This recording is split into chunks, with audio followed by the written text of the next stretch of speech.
It's exactly 4 o'clock in Radio Cairo. This is World of Info, and we're coming live from Studio 3. This is Dr. Amr MABROuk talking to you today in this beautiful afternoon, which is a bit chilly, but a beautiful sunny day in the capital of the nation, Cairo. And today with me, Dua Muhammad is at the controls, and we are coming live from Studio 3. Our direct line number is 257-890-407. And yes, you can reach us on this direct line. And today is the world of books. And today we're going to discuss 4 books from the books that I have read in the past months. And I believe every book of them deserve to have a mention. So after the break, more books to come. So today is the world of info. And today we are going to discuss books. And the rule of the game is, should we read it, skim it, or toss it? And usually, since I read them, so I would advise you to read them as well. So the 4 books of today are The Truths We Hold, An American Journey by the one and only Kamala Harris, the new Vice President-elect of the United States of America. The second book is The Crisis Dialogue, Sadat and Schmidt Crisis Dialogue. And the third book is All the Months Are July by Ibrahim Isa. And the fourth book is How to Be a Dictator. So 4 books that are talking about more or less history and more or less about biographies. And we are starting right away with the biography of Kamala Harris, as she has written it in her second book about The Truth We Hold, An American Journey by Kamala Harris, the new Vice President-elect of the United States of America. A book that deserves to be read simply because we are going to have an idea about Kamala Harris, who she is really, and what is she standing for, and what are her aims in this next 4 years as an important pillar in the administration of the President-elect Joe Biden, and how will the United States fare under the new system of the new democratic elected president and vice president from the Democratic Party. So let's start directly with Kamala Harris. Yes, this is the World of Info, and we're coming live from Studio 3 and the World of Books. And today we're going just to start right away with the book of Kamala Harris, the new Vice President-elect of the United States of America. And yes, for the first time in the history of the United States, we have a colored vice president. We had a president who was vice president, who was colored, that is Obama.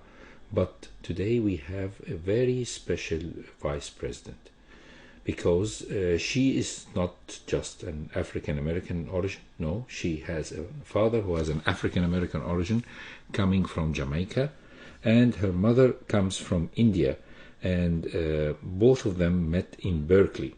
Yes, her mother got a scholarship, and she went to study in Berkeley in California of biochemistry, and has her own PhD at the age of 25, and she is studying cancer breast. And her father was studying for a PhD in economics and became a professor of economics in Berkeley, and now he's a professor emeritus. He's still alive, and he's still active in the field of economics, and a very two intelligent husband and wife, and later on a divorced couple, and yet they've got the intelligence, and this intelligence was directed to the 2 daughters of them.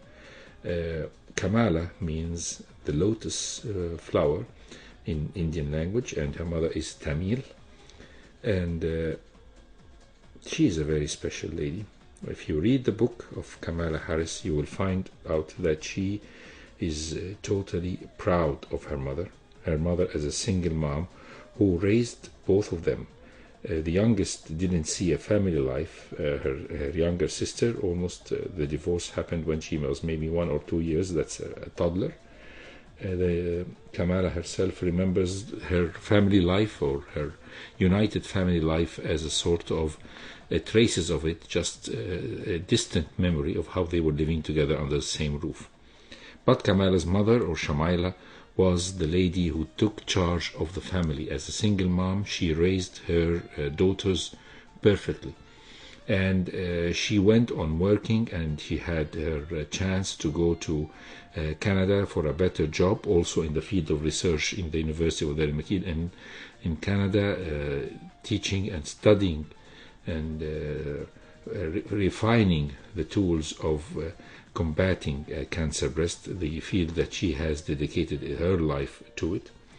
And later on they returned again to California, where she went on working in another scholarship in another university. So Kamala was is a very sharp young lady who had a proper education, and her mother made her feel proud of her roots as an Indian, as an African American, and as American above all.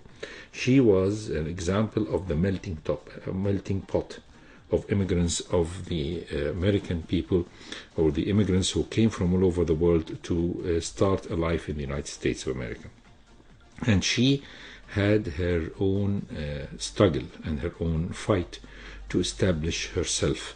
And as we like to quote her, a lot of sentences have attracted my attention from the very start of her life. Her mother used to tell her, "Don't let anybody tell you who you are, because you tell them. You are the one who tell them who you are." So Chamaila, the PhD scholar of biochemistry, has raised her girl to be different, to be a fighter, and to give her best in education. She went to a university that I had the pleasure of visiting in Washington, D.C., and that is Howard University, the first colored university, or the university which was established in the 1870s, aiming to improve the education of the African American and the rich heritage of the people of colored descent, to study in a very sophisticated and a very advanced university. She had her college degree from Howard University, where she was able to get integrated with the Society of the Howard University. If anyone has visited Howard University in DC, who would notice that this is a very prestigious university. The percentage of the colored people there is high, but also it opens its gates and doors to white and mixed racial students. So it's not just dedicated to African Americans, but to all types of students. Of course, there is more scholarships that are given to colored people in this university. After that, she went to have a law degree in California from Berkeley, from a very famous faculty of law in California. And getting this, she decided that she's not going to open a private practice for law. She will go and enroll in the district attorney office, and there she went to become an assistant district attorney. After that, she became district attorney by election. Her struggle to bring justice to minorities has made her think of getting to reach the post of not just a district attorney, but also Attorney General of the whole of the state of California, from District Attorney of San Francisco to the whole Attorney General of California. The sky was the limit for her boundaries, for her ambitions, and she was able to get a nomination for being a senator, and she was sworn in 2017 as a senator representing the state of California in the American Senate. So during this colorful life, if we may use the expression, she was always fighting for a cause. She fought for the minorities, she fought for the poor, she fought for the women, and she fought for the school dropouts. And you would say all these are not mingling together, but I think the most of all of these, the bond that is bringing all these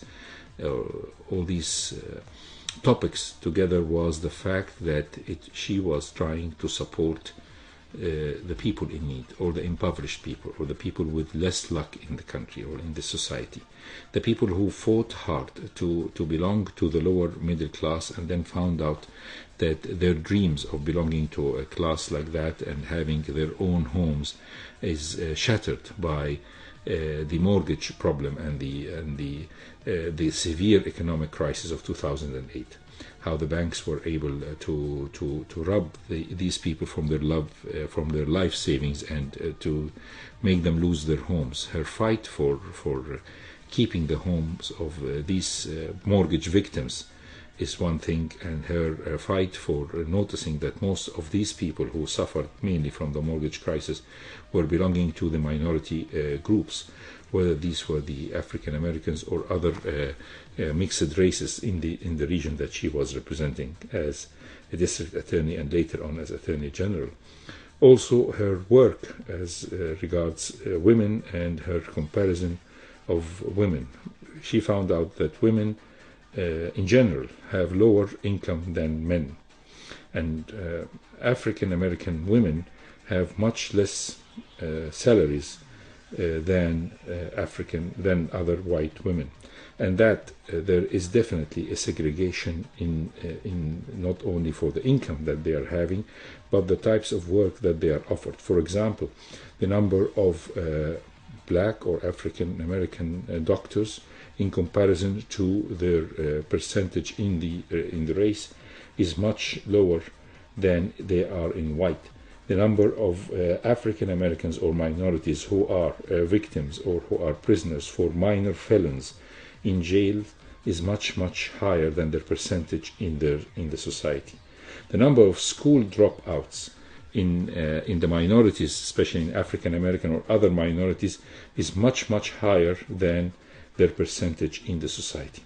So she is defining the problem of poverty, the problem of why people who are trying to get rid of their poverty or passing or crossing the poverty line are usually forced outside this middle class or this lower middle class and pushed back to become impoverished, pushed back for poverty, pushed back to be victims of their own race or of their own still social standard.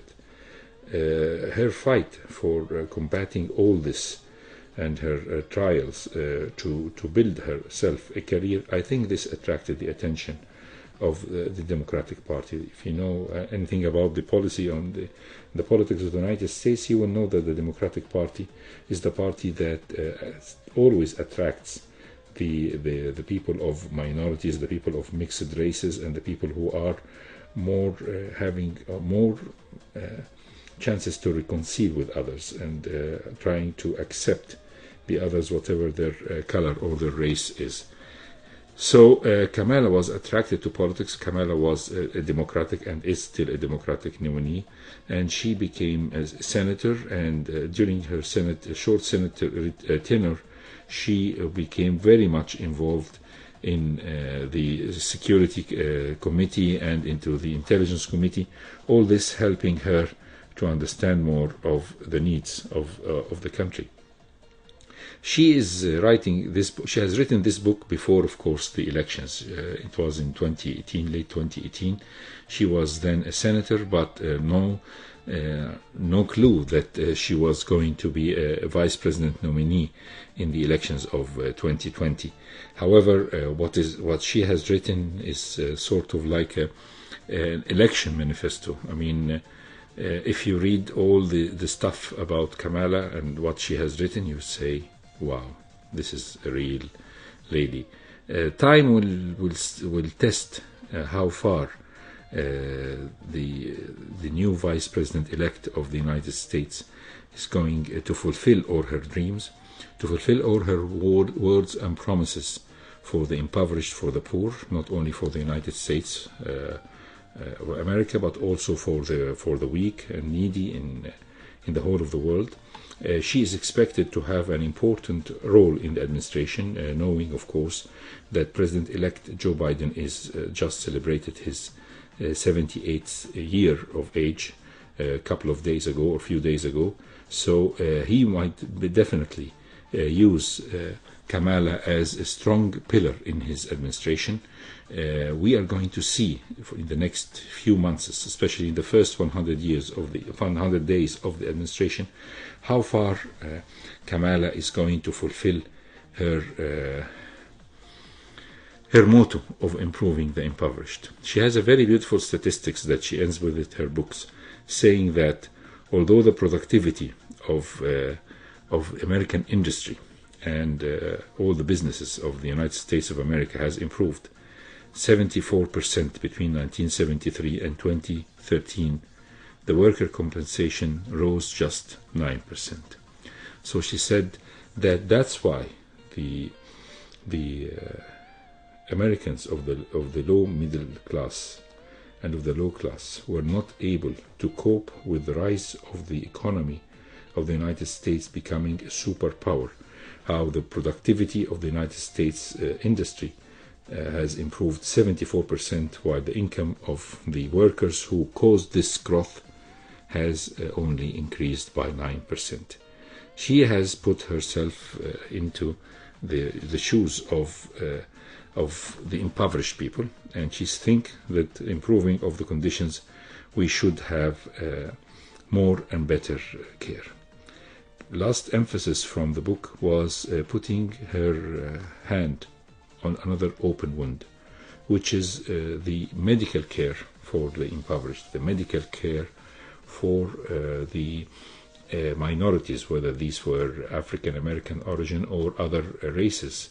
They find out that their telomere or their expected survival is much less than their counterpart, white females or males.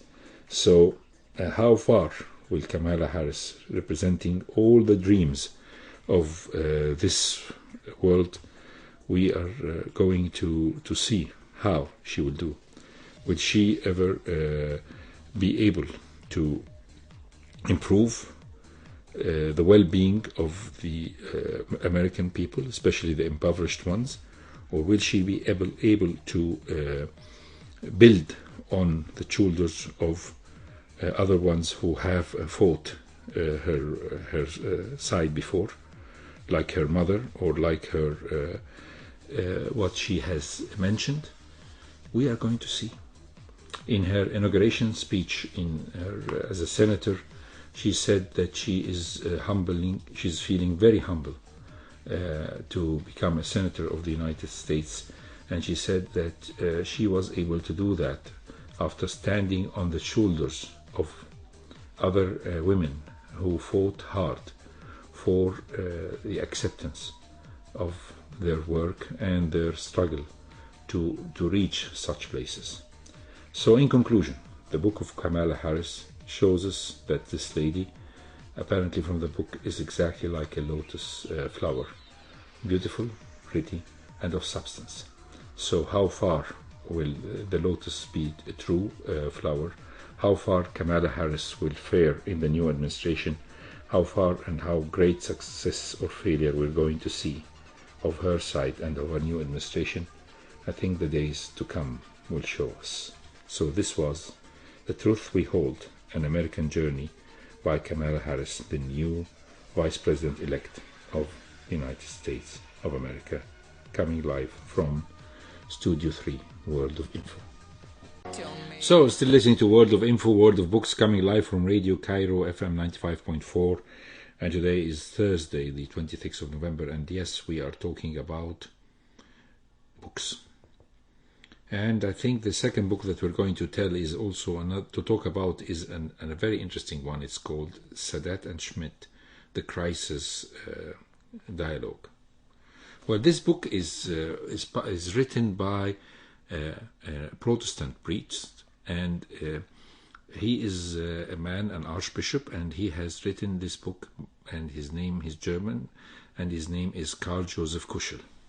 And it's been translated by Professor Mahmoud Abdullah Nazalawi, who is a professor of German language and German literature in Elson faculty in the Minyam. So when we are talking about such a book, we have to give you a short glimpse of Anwar Sadat and of Helmut Schmidt and how their paths crossed each other. Well, actually, we all know who's President Sadat. President Sadat was a man of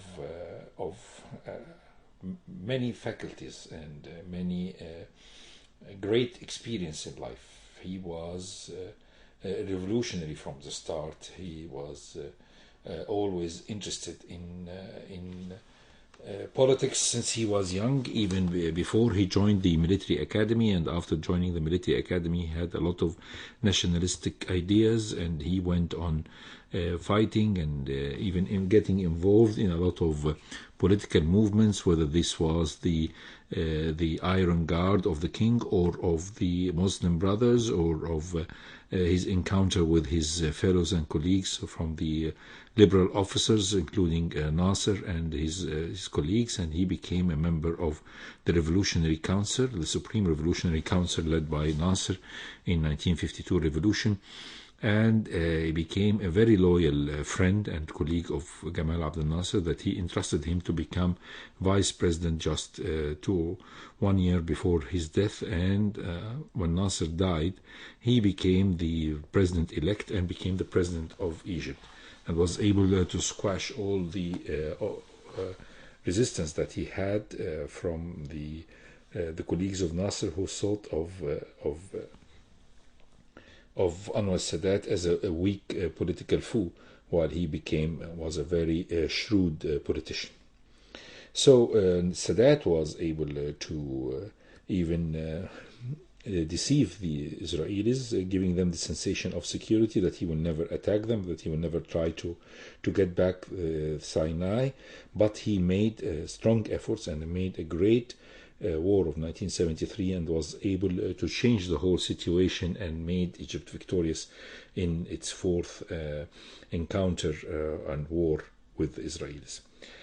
Anwar Sadat had a classical education. I mean, he was a cultured, educated man. He read a lot, and he was well read in Islam and comparative religion. His period of imprisonment that happened in the 40s gave him a chance to read more and to get more education. And Helmut Schmidt is another politician of this time. Both of them were born in 1918, being Helmut Schmidt 2 days his senior. He was born on the 23rd of December, while Anwar Sadat was born on the 25th of December in 1918. Schmidt was a great German politician. He's a very pragmatic man, known for his pragmatism, and known for his use of his mind, his cold-blood decisions, and his encounter with the terrorism in the 70s, even when it involved the abduction of one of his closest friends. He didn't yield under pressure of the Baader-Meinhof society, terrorist society, and he didn't give in. And unfortunately, his best friend, the Director General of the Industrial Union, was killed after being abducted because Helmut Schmidt didn't or refused to give in for the demands of the Baader-Meinhof gang. And he was able to send the commandos of the German Air Force to Mogadishu, where they were able to save the hostages when the Baader-Meinhof terrorists abducted or skyjacked the Lufthansa airplane. So a man with such great moral belief in the right and self-righteous and pragmatism meets President Anwar Sadat, who is not only a politician but a very religious man, and they meet together in the Christmas night or the New Year Eve in a private visit of Helmut Schmidt to Luxor and Aswan on a Nile cruise, and having a talk. And this is the crisis dialogue that happened between Sadat and Schmidt that has changed completely the perspective of Schmidt to, as in his own words, to life and to the circumstances of the world in the 70s and the 80s. What made Schmidt become very much involved in this talk and always referring to it afterwards is really very hard to understand. Schmidt has been known that he was not a religious man. Although he, in 1942, when he got married, he insisted that he's going to get married into the church, and at that time he was a young member of the German army during World War II. So what made Schmidt to discuss with Anwar Sadat was Anwar Sadat told him, you know, that all the religions come from the same source. They come from the Almighty God. And that we as Muslims, we believe in Judaism and we believe in Christianity. We believe in the fact that Moses and Jesus are prophets, and Muhammad is their colleague, and the three of them are messengers of God. And that a lot of things that bind the people together more than it divides them. And so the members of all these faiths have a strong bond that should keep them together, not keep them away. Schmidt built on that, and he started studying all these three religions together and looking to the world with a different perspective, and understanding and referring, in spite of the fact that Sadat was killed and on the hands of a fanatic group that belonged originally to Jihad and the Jamaat Islamiyah, who were members or originally originated their mixed ideas and their bad theology from the Muslim Brothers. He started getting into knowing more about the three religions, understanding that what brings us together is more than what should divide us. And he always compared his life before this dialogue of crisis between him and Sadat to his life afterwards that has changed his life. He, of course, he retired from politics in the early 80s in 1983 and went on working on his memoirs, working on his dialogue between religions, the dialogue between to bring peace to the whole world, and his idea of bringing different sects of religious people together to talk to human beings, to improve their humane way of thinking, to improve the way that they are accepting each other. And he found out that all these religions had the point of forgiveness, had the point of acceptance, and had the point of remorse. And not a single one of these religions, whether even this is religions that belong to the God or Buddhism or whatever, all these religions had more love in them than hate, and had more care and kindness and forgiveness than revenge. So understanding this and knowing that Muslims are just simply the cousins of the Jews and of the Christians, and how they come all from the Prophet Muhammad is one of the great grandchild of Abraham, and how Moses and the rest of the prophets are also grandchildren of Abraham. This helped Schmidt to fulfill his ideas and to try to form this committee for peace that he has been involved in, and the religious conferences helping to bring understanding of the other. So one night on a cruise somewhere between Luxor and Aswan, Schmidt, the secular man, the man of pragmatism, had the chance to sit with a religious person, Anwar Sadat, who had all the acceptance of all the beliefs, and changed the life and times of Helmut Schmidt. So the dialogue, or the crisis dialogue, the Sadat-Schmidt dialogue, is a book that deserves to be read, and I think it gives a lot of food for thought for us all to understand how people can really, by small encounter, by short encounter with another idea, where there is exchange of food for thought or exchange of thoughts, people change their minds and get better, on a better track.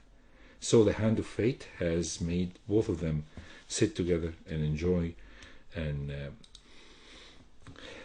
evening at the beginning of a new year and the beginning of a new era for the both political leaders at that time. Sadat and Schmidt Crisis Dialogue. So, still listening to the world of info, the world of books, and my name is Dr. Amr MABROuk. Dua Muhammad is still at the controls. Our direct line number is 2578-9407, and the third book that we are going to discuss today is an interesting topic.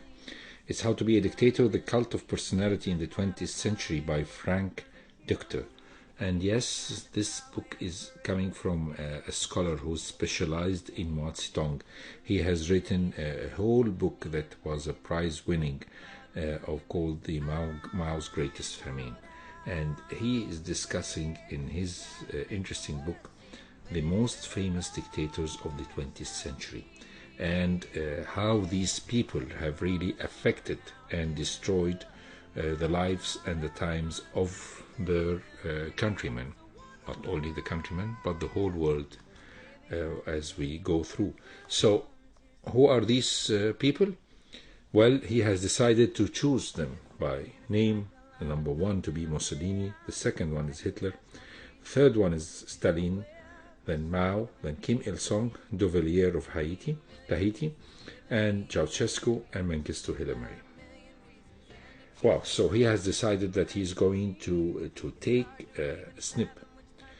bits and pieces from the lives and times of all these dictators, starting with Mussolini and starting chronologically. Why chronologically? Because Mussolini is the oldest one of them. I mean, the guy was the one who introduced fascism, the one who said that people have to have more discipline and to work under the auspice of a leader. He thought of himself of a new Neron or a new emperor or a new Caesar, and he went on his propaganda and making a culture of himself and a cult of himself, and choosing the idea to become more or less an untouchable or a man who deserves to be worshipped. Il Duce, the great boss. Yes, this was Mussolini, and yes, he was ruthless, and he everybody knows that he bombed the Libyans and with chemical weapons. He did the same thing to the Ethiopians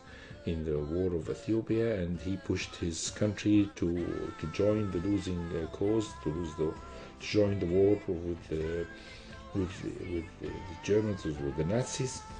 I mean, the man was a time bomb. Yes, this was Mussolini.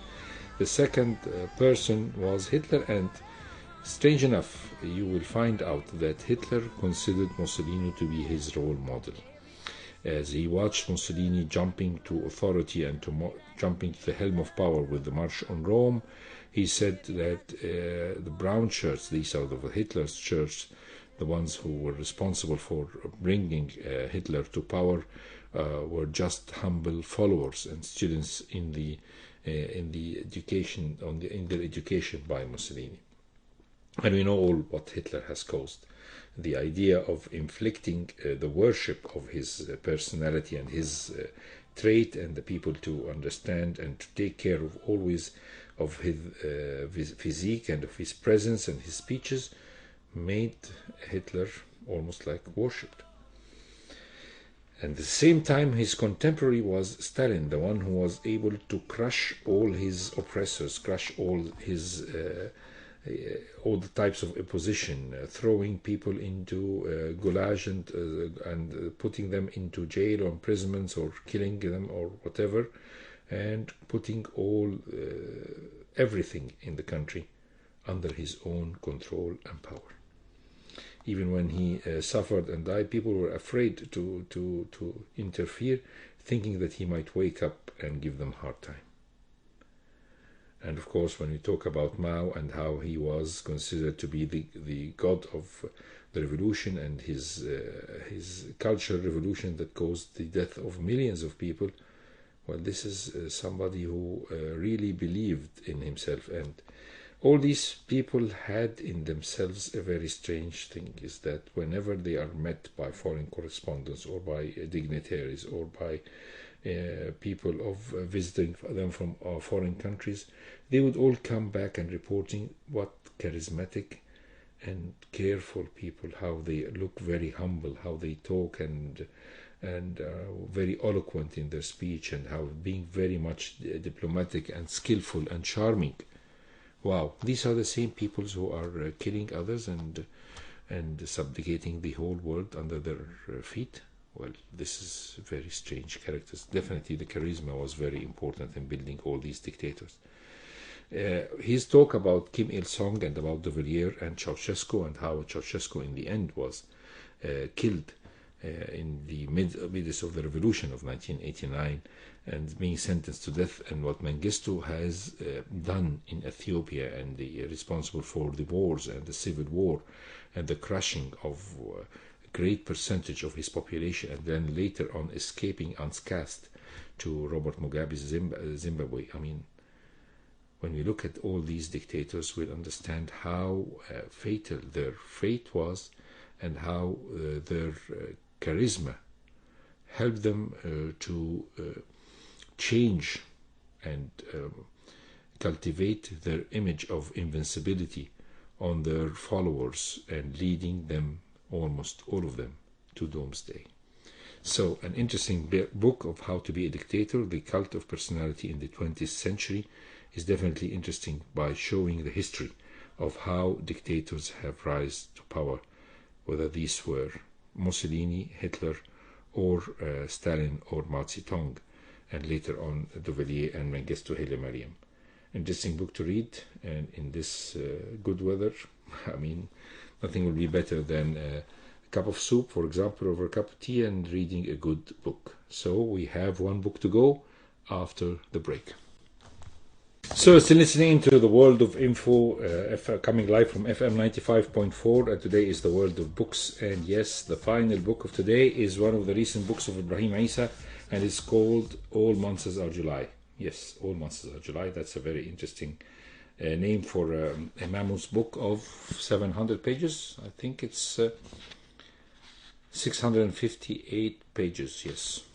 Yes, I read all these 658 pages, and what made me, or what helped me to read all these pages, is the fact that it's a very well-researched book. He's writing that this is a novel. Yes, he has made the characters speak to each other, but most probably the source of all the information that he has got was from the different books and the memoirs that were written by the members of or the main characters in this book. Well, so you can judge or think that all the كل الشهور يوليو, or all the months are July, is referring to the revolution of 1952, the 23rd of July. And yes, you are right in what you're guessing. It's talking about the revolution, the days before and the days after it, until the day of the declaration of the Republic. And yes, you can find a lot of memoirs of different characters are put inside in a chronological way, and in a sort of talking and speaking with each other. While these are, since I read most of these memoirs and these biographies, you will find out that it is very well researched book. Yes, Ibrahim Isa is telling us through his carefully knitted characters that were put together to talk to each other about the facts and the times of the revolution of 1952. You can find a lot of these discussions and a lot of the talks that happened in the memoirs of Mr. Abdul Latif Baghdadi, who was a pilot, and who was a member of this of the counseling of the Supreme Counseling Committee of the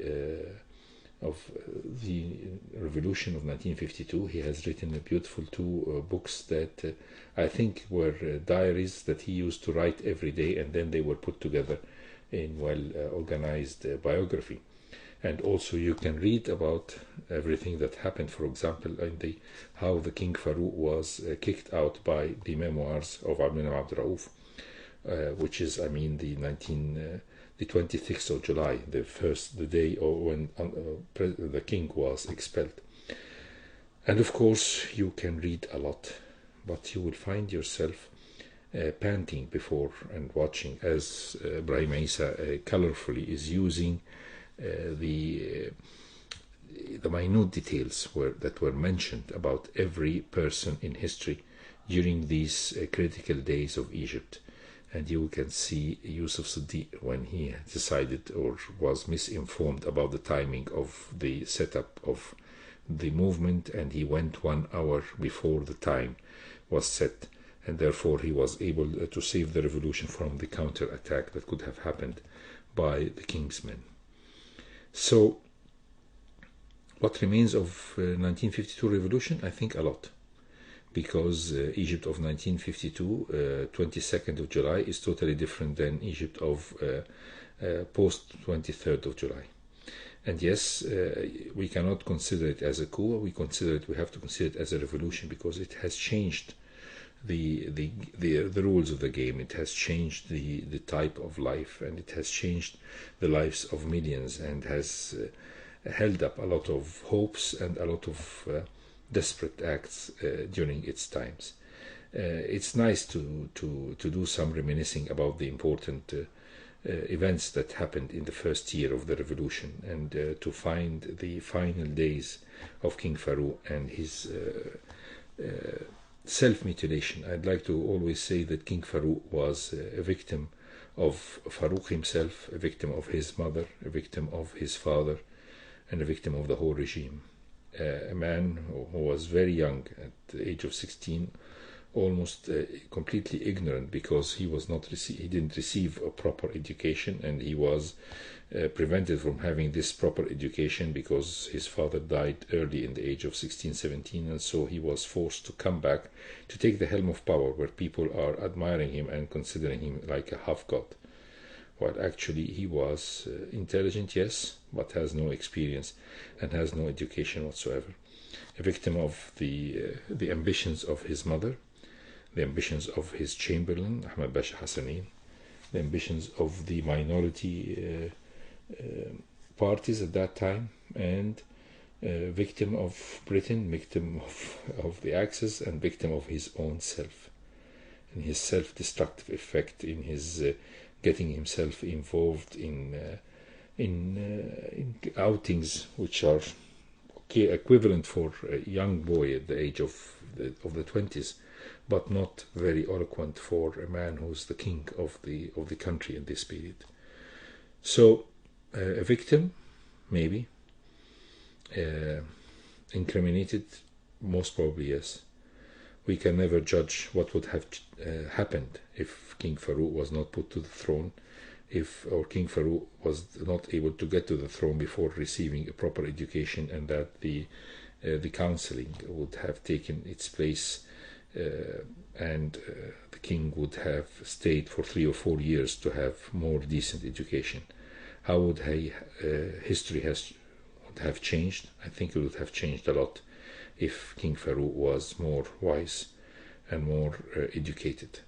So the revolution of 1952 was inevitable, and the loss of power of Muhammad Ali family was inevitable, and the family was we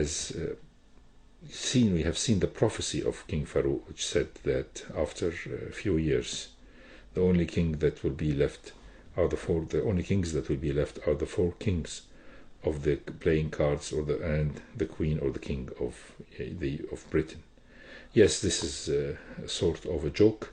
It was not a real joke, because a lot of kings are there, a lot of royal families are still alive and having power, or having nominal power. But King Farouk was responsible, definitely, he and the people around him, for the loss of his power and loss of his kingdom, and himself going out after forced to be addicted from the revolution of 1952. So it's an interesting book to reminisce the whole stories. So today was the World of Info. My name is Dr. Amr MABROUK. Dua Muhammad was at the control. We have discussed today 4 books. The Truth We Hold, An American Journey by Kamala Harris, the Vice President-elect of the United States, How to Be a Dictator, and Sadat and Schmidt, The Crisis Dialogue, and All the Months Are July.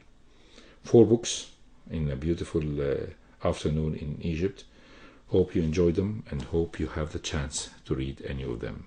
Stay tuned to our program next week, same time, same station, from World of Info, from Radio Cairo.